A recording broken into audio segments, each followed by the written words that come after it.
You're asking the wrong question. Okay, but you'll understand that you have to answer the ones I'm asking. I'll answer it. Yes, of course. So are you cross about how much power the House of Commons has? The question is, am I cross about the power that Parliament has? Parliament, yes, is sovereign, but it gets its power from the people. So are you cross about the amount of power that Parliament has? Well, I'll be certainly cross if Parliament's able to usurp the power that the people have invested. Who elected the House of Commons? Who elected the House of Commons? It's an echo. Well, look, the people voted for Brexit. Who elected the House of Commons? Look, well, we know who elected the House of Commons. Well, no, I just need you to say the words. Who elected the House of Commons? Yes.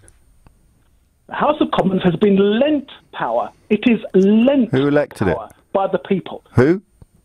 The people elected the House of Commons. They lend power. And the House of Lords reminded, I suppose, constitutional experts last night that the House of Commons exists to keep checks and balances upon the executive, the Prime Minister. Right. So the power that was exercised by the House of Lords yesterday was essentially a reminder of the power that resides in the House of Commons, which is, of course, elected by the people. So why are you cross that Parliament has so much power? Because it would appear... Oh, so you are cross that Parliament has so much power? I'll certainly be cross if Parliament... And were you previously of the view that Parliament's powers had somehow been transported to Brussels? Yes, absolutely. So where's all this power come from now that's in Westminster today? Well, Is that the power that's come back from Brussels, or is that just power that we didn't know about before we voted to leave the European Union because we thought all the power was in Brussels? It's like new power that we found under the bed. Well, Parliament is assuming it is taking... this could be an attempt to take away power from the people. Brexit was an expression of the populace. Brexit was an expression of no, the people. but it wasn't, was it? Because 17.4 million people voted for something. But if you could find three people, one who voted to be like Norway, because prominent campaigners said we'd be like Norway, one who voted because they believed Owen Paterson when he said only a madman is talking about leaving the single market, then you'd have somebody who didn't vote for the same as the person who thought that we were going to be like Norway. Then you'd have someone who believed Daniel Hannan when he said that EU citizens' rights in this country will not be affected in any way, and they voted for it because they believed him. So that's three positions that are all completely different from each other. Then you've got people who believe David Davis when he said that we'd be doing trade deals in Germany the morning after the results. So anyone who believed David Davis voted for something different from what anyone who believed Daniel Hannan voted for, something different from what anyone who listened to Liam Fox voted for, something different from anyone who listened to anyone who suggested that Norway and Switzerland provided models. So we can all agree that the idea that 17-odd million people all voted for the same thing is absurd to the point of ridiculousness. So this phrase... Well, no, it is, because there's no way anyone who voted to be like Norway voted to leave the customs union and the single market, is there, Charles? People vote... You have to answer my questions at some point, mate. Is there any way that somebody who voted to be like Norway, because that's what they were told we were going to be like, could be described as having voted to leave the customs union and the single market? Oh, that's very dishonest. That's very dishonest. Could you just answer the question? I voted Brexit because I believed the campaigners who said we will be like Norway. I voted Brexit because I believed Owen Paterson when he said nobody is talking about leaving the single market. Okay? Now we're being told that we will leave the customs union and the single market under hard Brexit. Could you possibly, I mean, I don't want to be rude, but you do understand how the person who voted to be like Norway did not vote to leave the customs union and the single market?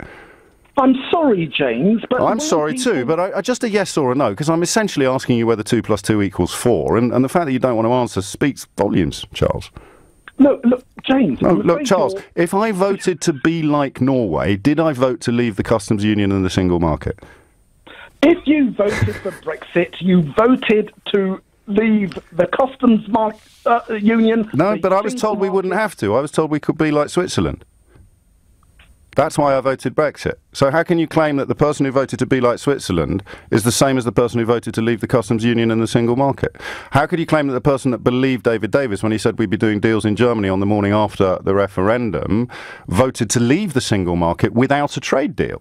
How could you, if you believed Owen Paterson when he said that absolutely only a madman would leave the single market and you voted for Brexit because you liked Owen Paterson, how can you now turn around to them and say you knowingly voted to do the opposite of what you voted to do. I mean, that's dishonest, Charles.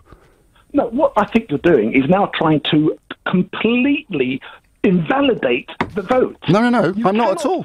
I'm pointing out that 17-odd million people voted for very different things, and to claim now that they all voted for the same thing is to treat the British public like idiots, and I'm uncomfortable letting anyone do that, whether it's a caller to this programme or a cabinet minister.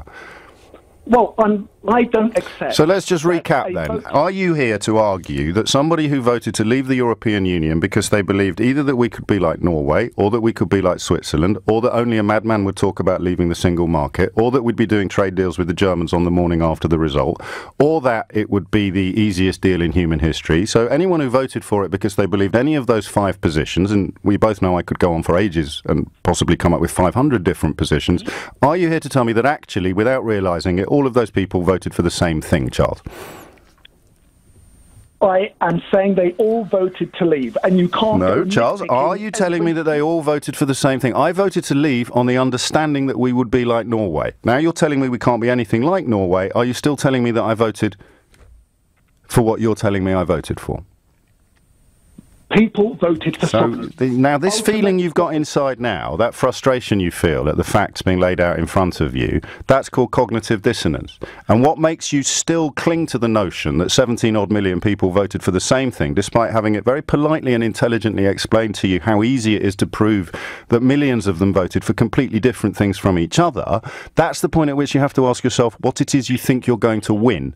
That's when you use a word like control. And then I come back to my original question, which is, why are you so cross that Parliament actually has so much control, Charles? I'm cross that you're now trying to dissect... Damn dissections, eh? Why can't we just go with the simple slogans instead of complicated understanding? Dissections actually show you how things work instead of just letting you look at posters. You cannot dissect every element of a vote. I just did, mate. And the answer to the question that you're not prepared to answer is, James, of course I'm not dishonest or stupid enough to argue that somebody who voted Brexit in the belief that we'd be like Norway actually voted to be the opposite of Norway. Because you can't say that out loud, Charles, because then you'd realise how silly you sound. James, you cannot go breaking down votes. No, God damn it, that you would actually dissect something to find out how it works. Charles, I mean, that would be insane, wouldn't it? So, final chance, are you really here to tell us that somebody who voted to leave the European Union because they thought we could be like Norway or Switzerland actually voted to be nothing like Norway or Switzerland at all? And I'm going to insist on a yes or no. I'm sorry, that is a trick question. They voted for It is not a trick question, Charles. You just can't answer it. It's Simon Conway.